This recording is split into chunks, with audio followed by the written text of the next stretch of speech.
Hello students, welcome to CRP academy. CRP একাডেমিতে তোমাদের সকলকে স্বাগত এবং প্রত্যেককে গুড মর্নিং। তো আমরা একদম বছরের শেষ দিকে চলে এসেছি 2023 সালের। আর একটা দিন মাত্র বাকি রয়েছে এবং সামনের বছর নতুন বছরে তোমাদের জন্য অনেক অনেক নতুন নতুন পরীক্ষা আসতে চলেছে। ক্লার্কশিপ পরীক্ষার ফর্ম ফিল আপ শেষ হয়ে গিয়েছে। Food SI, miscellaneous, West Bengal police, Kolkata police এবং জাস্ট গতকাল লেডি কনস্টেবলের যে ফাইনাল রিটেন এক্সাম, সেই এক্সামের ডেটও প্রকাশ করে দেওয়া হয়েছে। তো আপকামিং অনেক পরীক্ষা আসতে চলেছে, কেননা সামনের বছর ভোট রয়েছে। তো ভোটকে লক্ষ্য করে সমস্ত সরকারি চেষ্টা করে অনেক অনেক পরীক্ষা ভ্যাকেন্সি নিয়ে আসার। তো 2024 মানে সালটাকে টার্গেট করো, অনেক পরীক্ষা আসতে চলেছে।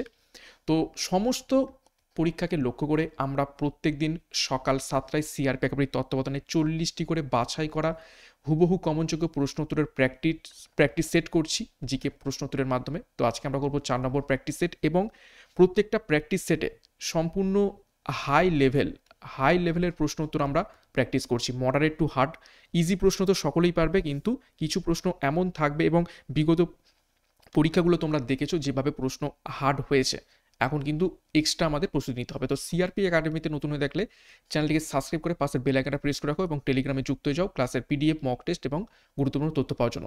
পিডিএফ দিতে একটু লেট হবে, একটু সমস্যায় হয়ে গেছে।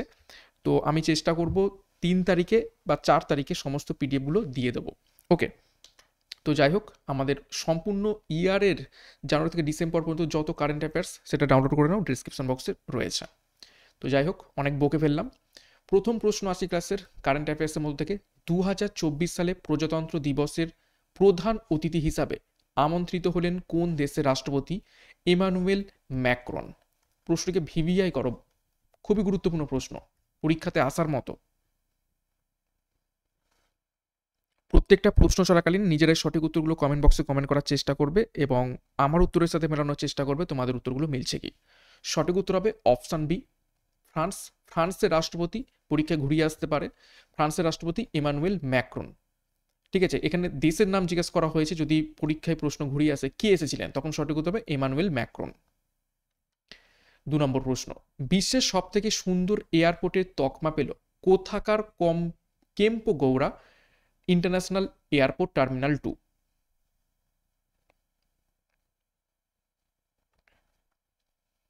সঠিক উত্তর হবে অপশান ডি, বেঙ্গালুরু। 3 নম্বর প্রশ্ন, ন্যাশনাল এনার্জি কনজারভেশন অ্যাওয়ার্ড 2023 পেল নিচের কোন কোম্পানি?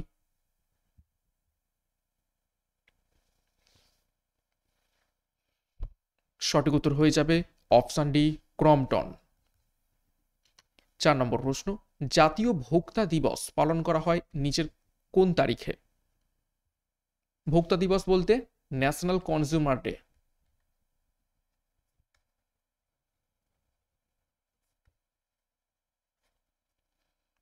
সঠিক উত্তর হবে অপশান এ, 24শে ডিসেম্বর। নেক্সট গুরুত্বপূর্ণ ঘোষণা, কলকাতা পুলিশ এবং ওয়েস্ট বেঙ্গল পুলিশ 2024 পরীক্ষাকে লক্ষ্য করে টাইটান ব্যাচ এবং ডাব্লিউবিপিএসসি ক্লার্কশিপ পরীক্ষাকে লক্ষ্য করে সংকল্প ব্যাচ 2024 লঞ্চ করা হয়েছে, যেখানে পরীক্ষার সিলেবাস প্যাটার্ন অনুযায়ী বিষয় এবং অধ্যায়ভিত্তিক ডেসক্রিপটিভ প্যাটার্নে থিওরি ক্লাস এবং সেই থিওরির উপর বেস করে কনসেপ্ট ক্লিয়ারের মাধ্যমে টপিক ওয়াইজ এমসিকিউ করানো হচ্ছে। PDF, study material, practice set থাকছে দুটো ব্যাচ কোর্সেই। যার যেটা প্রয়োজন রয়েছে সেই অনুযায়ী যুক্ত হয়ে যাও, যোগাযোগ করো 9647553612 নাম্বারে এবং পরীক্ষার সেরা প্রস্তুতি নাও সঠিক গাইডেন্স, সঠিক স্টাডি মেটেরিয়াল এবং সঠিক স্ট্র্যাটেজির মাধ্যমে। ডিসক্রিপশন বক্সে বিস্তারিত পেয়ে যাবে। নেক্সট দেখো 5 নম্বর প্রশ্ন, কোন শিলা আদেশ থেকে অশোকের বৌদ্ধ ধর্মে ধর্মান্তরিত হওয়ার তথ্য জানা যায়?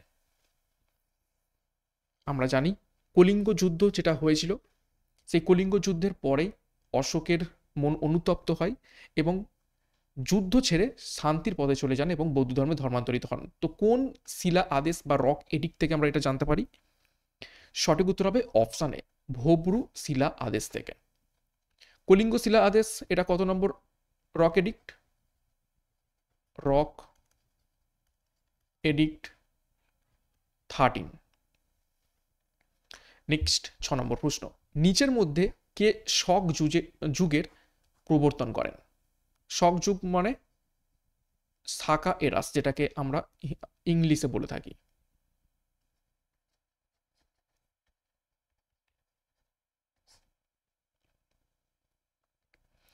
সঠিক উত্তর হবে অপশান বি কনিষ্ক। দেখো কুষাণ সম্রাট কনিষ্ককে 78 খ্রিস্টাব্দে সিংহাসনে আরোহণের সময় শক যুগের সূচনা করা হয়ে থাকে। 7 নম্বর প্রশ্ন, আলমাত্তি বাঁধ নিচের কোন নদীর উপর অবস্থিত রয়েছে?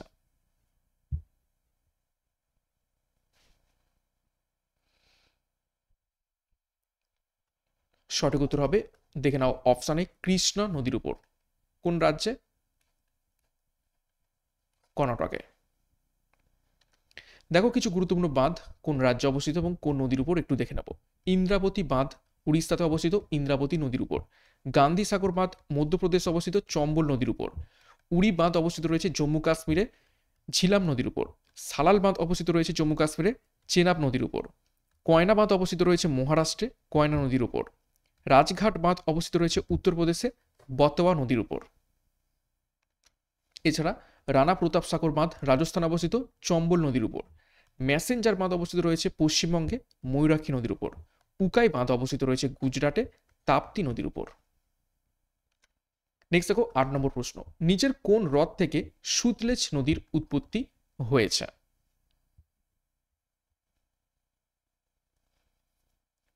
গুরুত্বপূর্ণ প্রশ্ন।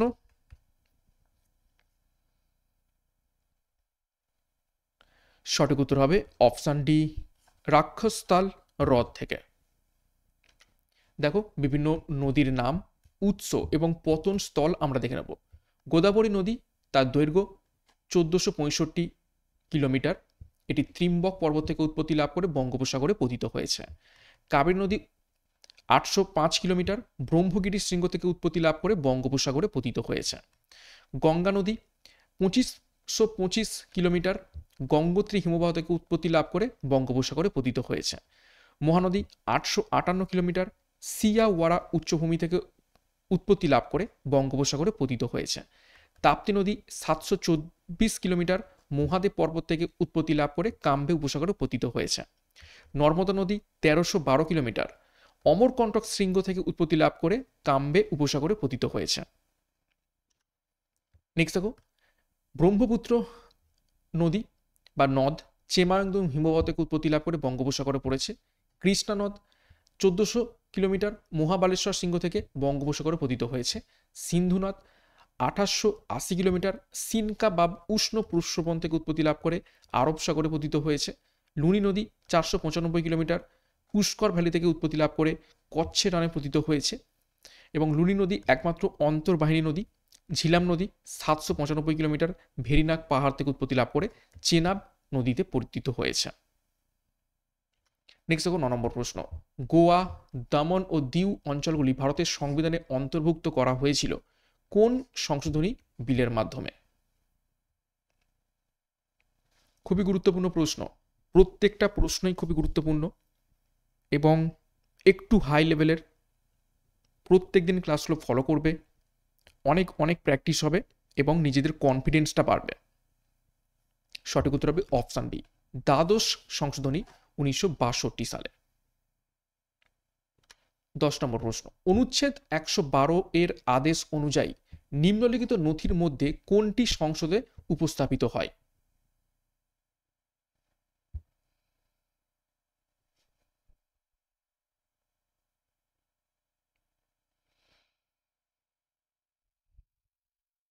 সঠিক উত্তর হবে অপশানে, বার্ষিক আর্থিক বিবৃতি, যেটাকে বলা হয়ে থাকে অ্যানুয়াল ফিনান্সিয়াল স্টেটমেন্ট। দেখো কিছু গুরুত্বপূর্ণ ধারা আমরা দেখে নেব। ধারা 112 বার্ষিক আর্থিক বিবৃতি, ধারা 110 অর্থ বিল এবং ধারা 280 অর্থ কমিশন সম্পর্কে বলা রয়েছে। নেক্সট দেখো 11 নম্বর প্রশ্ন, কোন ভিটামিন টোকোফেরল নামেও পরিচিত রয়েছে? অর্থাৎ নিচের কোন ভিটামিনের রাসায়নিক নাম টোকোফেরল? বিভিন্ন ভিটামিনের রাসায়নিক নাম পরীক্ষা এসে থাকে।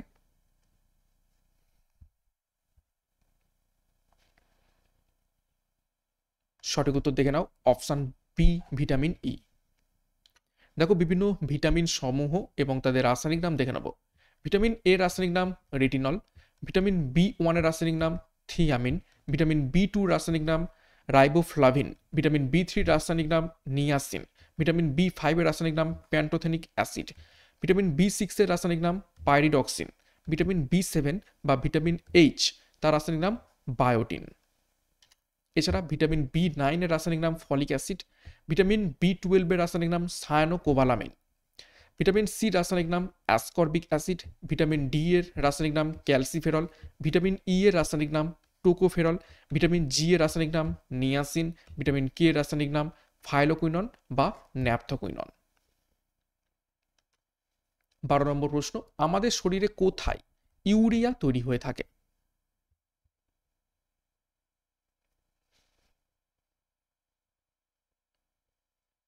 সায়েন্সের বেশ কিছু প্রশ্ন আমি রেখেছি। সায়েন্স থেকে অনেক প্রশ্ন আজকাল পরীক্ষাতে আসছে। তো সঠিক উত্তর হবে অপশান সি, লিভারে ইউরিয়া তৈরি হয়ে থাকে। 13 নম্বর প্রশ্ন, পর্যায় সারণীতে নিচের কোনটি সবচেয়ে বেশি এবং সবচেয়ে কম তড়িৎ ঋণাত্মক উপাদান?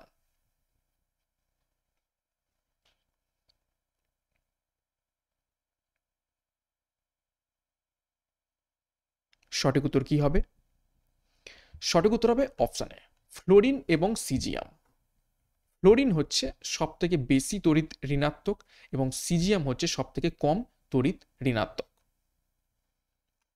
14 নম্বর প্রশ্ন, টিউবলাইট ভেঙে গেলে ক্র্যাকিং শব্দ উৎপন্ন হয়, তার কারণ কি? চারটি অপশন দেখে উত্তর করবে ভালো করে।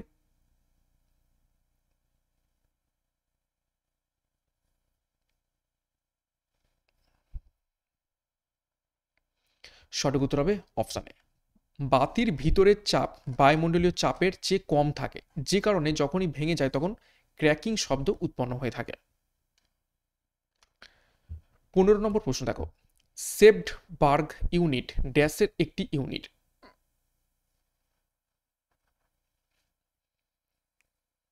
নিচের কিসের ইউনিট সেপ্টবার্গ?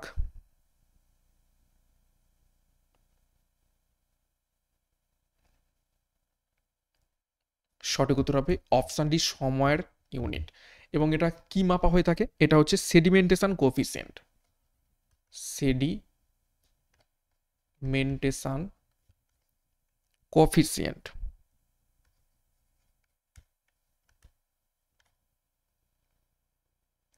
নেক্সট 16 নম্বর প্রশ্ন, সমুদ্র পৃষ্ঠে মেরুতে এবং নিরক্ষরেখায় অভিকর্ষের কারণে ত্বরণের মানের মধ্যে পার্থক্য কি?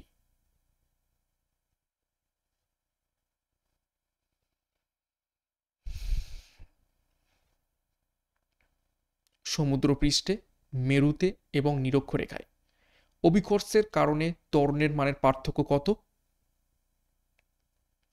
সঠিক উত্তর হবে option C, 1.80 centimetre second to the power -2। এই যে 2টা রয়েছে এটা অ্যাকচুয়ালি উপরে। ওকে, দেখো সমুদ্র পৃষ্ঠে মেরু এবং বিষুবরেখায় অভিকর্ষের কারণে ত্বরণের মানের পার্থক্য হলো 1.80 সেকেন্ড টু দি পাওয়ার -2। নিরক্ষরেখা থেকে মেরুতে যাওয়ার সাথে সাথে অভিকর্ষের কারণে ত্বরণের মান বৃদ্ধি পায়। এই শেষ লাইনটা খুব ভালোভাবে করে রাখবে। যত আমরা মেরুর দিকে যাব তত অভিকর্ষণের ফলে ত্বরণের মান বৃদ্ধি পাবে।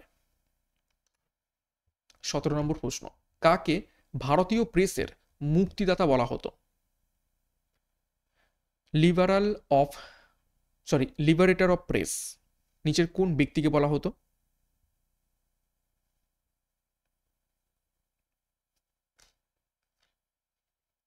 সঠিক উত্তর হবে অপশন বি, চার্লস মেটকাফকে।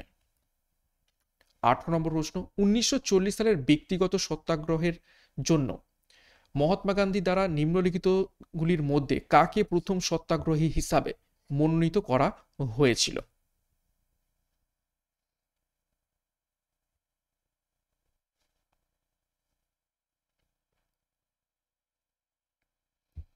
সঠিক উত্তর হবে অপশন এ, আচার্য বিনোবা ভাবেকে। দেখো নির্বাচিত প্রথম সত্যাগ্রহী ছিলেন আচার্য বিনোবা ভাবে, যিনি যুদ্ধের বিরুদ্ধে কথা বলার সময় তাকে জেলে পাঠানো হয়েছিল। দ্বিতীয় সত্যাগ্রহী কে ছিলেন? ইন্ডিভিজুয়াল সত্যাগ্রহী বা ব্যক্তিগত সত্যাগ্রহী, তিনি হলেন জওহরলাল নেহেরু। এবং তৃতীয় ছিলেন ব্রহ্মা দত্ত, গান্ধীর আশ্রমের একজন বন্দী। 19 নম্বর প্রশ্ন দেখো, নিচের কোন আইনের অধীনে ভারতে সিভিল সার্ভিস চালু করা হয়?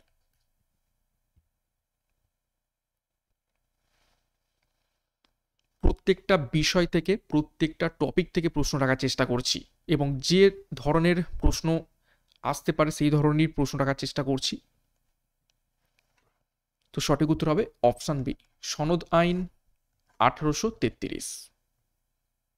20 নম্বর প্রশ্ন, ইতালির জাতীয় প্রতীকটি হলো নিচের কোনটি?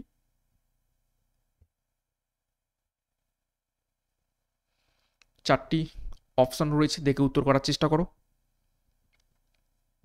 সঠিক উত্তর মিলিয়ে নাও, অপশানে শ্বেত পদ্ম ইতালির জাতীয় প্রতীক। দেখো বিভিন্ন দেশের নাম এবং তাদের জাতীয় প্রতীক দেখে নেব।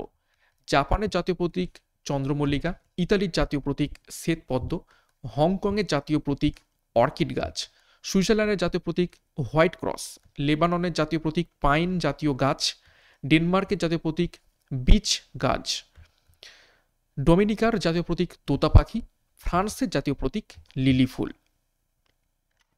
নেক্সট 21 নম্বর প্রশ্ন দেখো, চাটুর্যমশাই, জটাধর বক্সি এবং বিরিঞ্চি বাবা এই চরিত্রগুলির স্রষ্টা নিচের কোন বাঙালি সাহিত্যিক? ভিভিআই করো।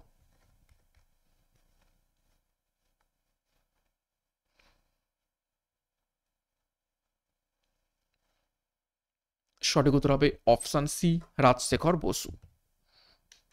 দেখো কিছু গুরুত্বপূর্ণ চরিত্র এবং তাদের স্রষ্টার নাম দেখে নেব। রানার চরিত্রের স্রষ্টা সুকান্ত ভট্টাচার্য, গোরা চরিত্রের স্রষ্টা রবীন্দ্রনাথ ঠাকুর, কোনি চরিত্রের স্রষ্টা মতি নন্দী, শঙ্কর এবং অ্যালভারের চরিত্রটির স্রষ্টা বিভূতিভূষণ বন্দ্যোপাধ্যায়, ঘনাদা চরিত্রের স্রষ্টা প্রেমেন্দ্র মিত্র, টেনিদা চরিত্রের স্রষ্টা নারায়ণ গঙ্গোপাধ্যায়, ব্যোমকেশ, অজিত এই দুটি চরিত্রের স্রষ্টা শরদিন্দু বন্দ্যোপাধ্যায় এবং পিন্ডিদা চরিত্রের স্রষ্টা আশুতোষ মুখোপাধ্যায়। 22 নম্বর প্রশ্ন দেখো, সনেট লুইস শহরটি কোন নদীর তীরে অবস্থিত রয়েছে?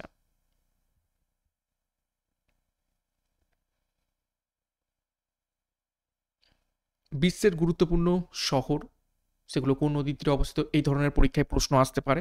সঠিক উত্তর হবে এখান থেকে অপশন বি, মিসিসিপি নদীর তীরে সনেট লুইস শহরটি অবস্থিত রয়েছে। এক্সট্রা নোটস কিছু দেখবো, দেখো শহর আর নদী। আলেকজান্দ্রিয়া শহরটি নীল নদের তীরে অবস্থিত, আমস্টারডাম শহরটি অ্যামসেল নদীর তীরে অবস্থিত, বুদাপেস্ট শহরটি দানিউব নদীর তীরে অবস্থিত, বাগদাদ শহরটি টাইগ্রিস নদীর উপর অবস্থিত, রোম শহরটি টাইবার নদীর তীরে অবস্থিত, ব্যাংকক শহরটি মেনাম নদীর তীরে অবস্থিত এবং ভিয়েনা যে শহর সেটা দানিউব নদীর তীরে অবস্থিত। খুবই গুরুত্বপূর্ণ তথ্য, এই এক্সট্রা নোটসগুলো কিন্তু তোমরা স্কিপ করবে না, এক্সট্রা নোটসগুলো খুবই ইম্পর্টেন্ট, ঠিক আছে? এক্সট্রা নোটস থেকেও পরীক্ষায় প্রশ্ন আসার চান্স রয়েছে, সেই কারণেই তোমাদের এক্সট্রা নোটসগুলো দিচ্ছি, এগুলো কিন্তু ভালো করে তোমরা ফলো করো। 23 নম্বর প্রশ্ন, নরওয়ের পার্লামেন্টের নাম কি? এই টপিকটা থেকে বেশ প্রশ্ন আসে বিভিন্ন পরীক্ষাতে, বিভিন্ন দেশের পার্লামেন্টের নাম, তো স্টার মার্ক করবে। তো সঠিক উত্তর হবে অপশান ডি, স্টোটিং নরওয়ের পার্লামেন্টের নাম। এবার দেখো কিছু গুরুত্বপূর্ণ দেশ এবং তাদের যে লোকসভা বা পার্লামেন্ট কি কি নামে পরিচিত সেগুলো একটু দেখে নিই। আফগানিস্তানের পার্লামেন্ট সোরা নামে পরিচিত, ভুটানের পার্লামেন্ট তাসাংগারু নামে পরিচিত, ডেনমার্কের পার্লামেন্ট ফোকেটিং নামে পরিচিত, জার্মানির পার্লামেন্ট বান্ডেসট্যাগ নামে পরিচিত, ইরানের পার্লামেন্ট মজলিস নামে পরিচিত, আয়ারল্যান্ডের পার্লামেন্ট ডেইলি ইরেন নামে পরিচিত, ইসরায়েলের পার্লামেন্ট ন্যাসেট নামে পরিচিত এবং জাপানের পার্লামেন্ট ডায়েট নামে পরিচিত।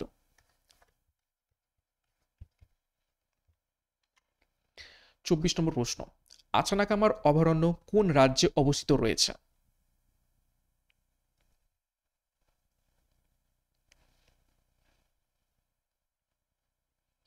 সঠিক উত্তর অপশান সি, ছত্তিশগড়। দেখো বিভিন্ন অভয়ারণ্য এবং জাতীয় উদ্যান এবং তাদের অবস্থান একটু দেখে নিই। ঘানা পাখিরালয় ভরতপুর রাজস্থানে অবস্থিত, দাচিগ্রাম অভয়ারণ্য জম্মু কাশ্মীরে অবস্থিত, গৌতম বুদ্ধ অভয়ারণ্য বিহারে অবস্থিত, মালাবার অভয়ারণ্য কেরলে অবস্থিত, দান্দেলি অভয়ারণ্য কর্ণাটকে অবস্থিত, বান্ধবগড় জাতীয় উদ্যান মধ্যপ্রদেশে অবস্থিত রয়েছে। 25 নম্বর প্রশ্ন, নিম্নলিখিত সুলতানদের মধ্যে কোন সুলতান প্রথমবারের মতো কৃষকদের উপর সেচ কর আরোপ করেন? স্টার মার্ক প্রশ্ন।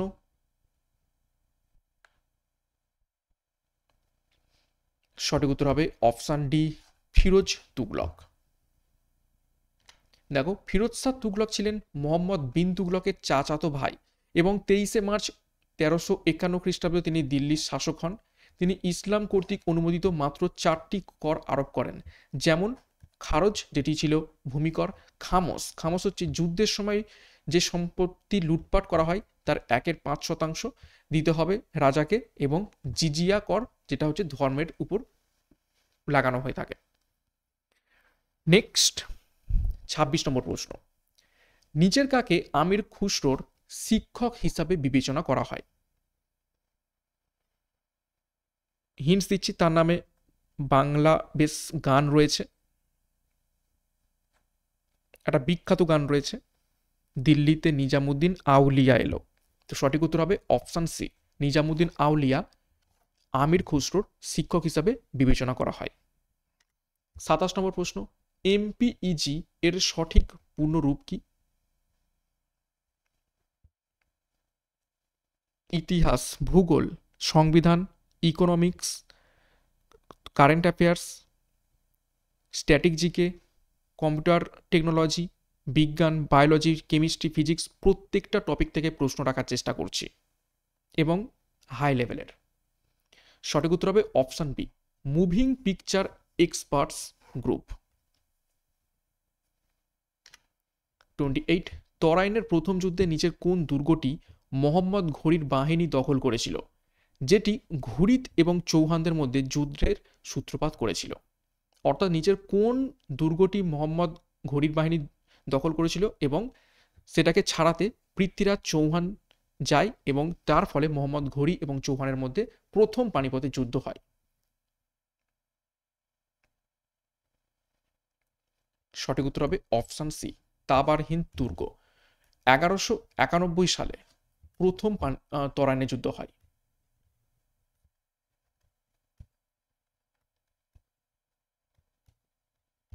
এই যুদ্ধে পৃথ্বীরাজ চৌহান জয়ী হন এবং মোহাম্মদ ঘুরি পরাজিত হন।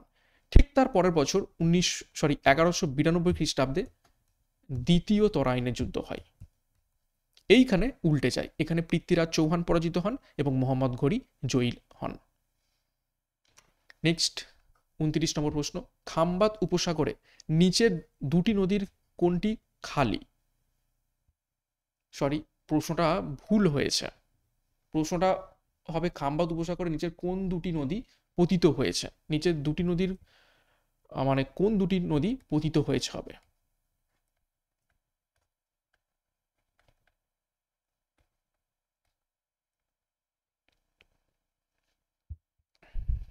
সঠিক উত্তর হবে অপশানে নর্মদা এবং তাপ্তি নদী খাম্বাত উপসাগরে পতিত হয়েছে। 30 নম্বর প্রশ্ন, উপরের গঙ্গা সমভূমির অস্থির বায়বীয় বালুকাময় আমানত কোন নামে পরিচিত?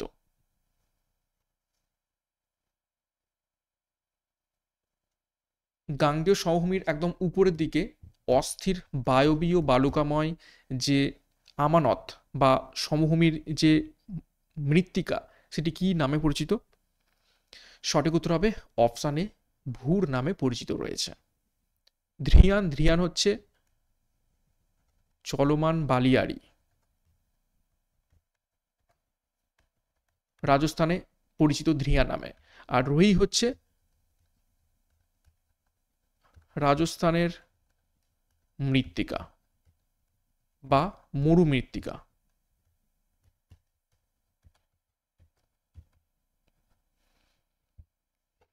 ওকে, নেক্সট 31 নম্বর প্রশ্ন, ভারতের সংবিধানে প্রস্তাবনায় নিচের কোন ধরনের স্বাধীনতার উল্লেখ নেই?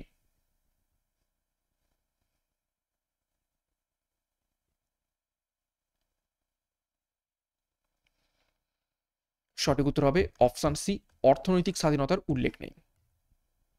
দেখো, ভারতের সংবিধানের প্রস্তাবনায় 5টি ধরনের স্বাধীনতার কথা বলা হয়েছে। কি কি? চিন্তা, মত প্রকাশ, বিশ্বাস, বিশ্বাস এবং উপাসনার স্বাধীনতা। সংবিধানের প্রস্তাবনার অর্থনৈতিক স্বাধীনতার কথা বলা নেই। 32 নম্বর প্রশ্ন দেখো, নিম্নলিখিত কোন অনুচ্ছেদগুলি ভারতীয় সংবিধানে রাষ্ট্রীয় নীতির নির্দেশমূলক নীতি গঠন করে? অর্থাৎ কোন ধারা থেকে কোন ধারা পর্যন্ত রাষ্ট্রীয় নীতির নির্দেশমূলক নীতি বা DPSP, directive principal state policy লেখা রয়েছে?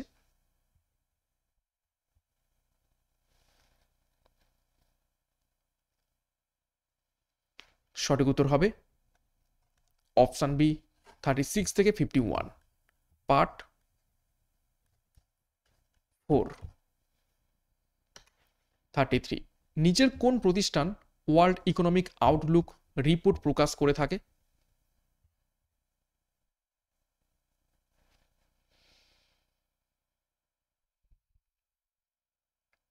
সঠিক উত্তর দেখো অপশান সি, আন্তর্জাতিক মুদ্রা তহবিল বা ইন্টারন্যাশনাল মনিটারি ফান্ড। 34 নম্বর প্রশ্ন, ভারতের বৃহত্তম বাজরা বা পাল মিলেট উৎপাদনকারী রাজ্য নিচের কোনটি? ভিভিআই করো।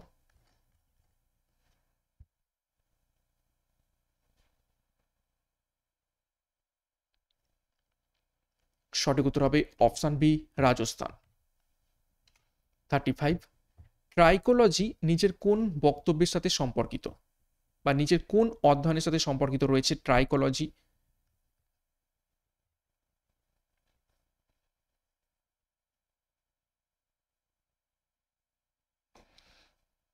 সঠিক উত্তর হবে অপশান ডি, চুলের অধ্যয়নের সাথে সম্পর্কিত রয়েছে ট্রাইকোলজি। 36, অনেক সময় আমরা পত্রিকায় পড়ি যে ভেজাল দুধ তৈরিতে ডিটারজেন্ট ব্যবহার করা হয়।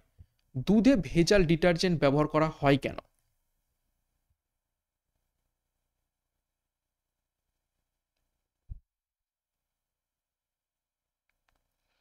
সঠিক উত্তর হবে অপশান এ, জলে চর্বি দ্রবীভূত করার জন্য।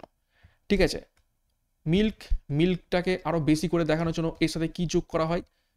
ভেজিটেবল অয়েল, সল্ট, ঠিক আছে, তারপর হচ্ছে সোডা, এই সমস্ত জিনিস মিক্স করা হয় এবং ভেজিটেবল অয়েল দুধের সাথে অত সহজে মিশতে চায় না, যে কারণে মাঝখানে কি দেওয়া হয়? ডিটারজেন্ট। ডিটারজেন্ট দিয়ে দিলে এবং সেটাকে ভালোভাবে ফাটলে এই মিল্কের সাথে ভেজিটেবল অয়েল, এই চর্বি, সেটা কিন্তু দ্রবীভূত হয়ে যায়। তো যে কারণে ডিটারজেন্ট মেশানো হচ্ছে এখন বর্তমানে দুধে, যেটা খুবই খুবই ক্ষতিকারক একজন শিশুর পক্ষে বা মানুষের জন্য। নেক্সট 37 নম্বর প্রশ্ন, অতিসনক বা আল্ট্রাসনিক শব্দ নিচের কোনটি?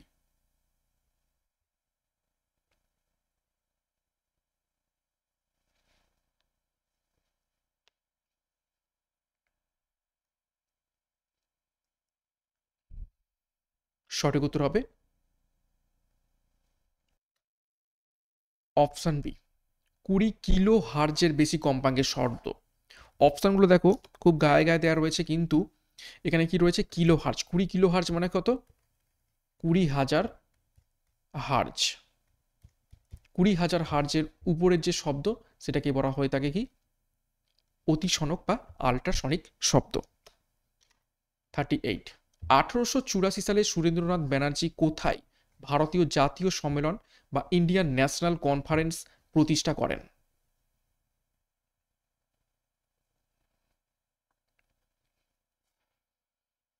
সঠিক উত্তর হবে অপশান সি, কলকাতাতে।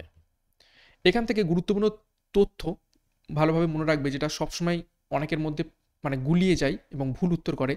যখন বলবে Indian national conference, Indian national conference, তখন হয়ে যাবে 1884। আর যখন বলবে ইন্ডিয়ান অ্যাসোসিয়েশন, তখন হয়ে যাবে 1876। ঠিক আছে, Indian national association, actually national association বলা উচিত, তখন হয়ে যাবে 1876। এবং তিনি অর্থাৎ কে? এই সুরেন্দ্রনাথ ব্যানার্জি রাষ্ট্রগুরু বা জাতির শিক্ষক নামেও পরিচিত ছিলেন। 39 দেখো, মাল্যদান সিনেমাটি কে পরিচালনা করেছেন?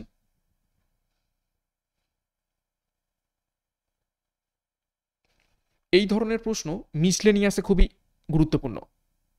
ঠিক আছে, আর্ট, কালচার, ঠিক আছে, বাংলার যে সমস্ত সিনেমা রয়েছে, সাহিত্য রয়েছে, এই সমস্ত থেকে বেশি প্রশ্ন মিসলেনিয়াস এসে থাকে। তো সঠিক উত্তর হবে অপশানে অজয় কর। 40 নম্বর প্রশ্ন এবং আজকে ক্লাসের শেষ প্রশ্ন, বিশ্ব স্বাস্থ্য দিবস কোন দিনটিতে পালন করা হয়? World health day,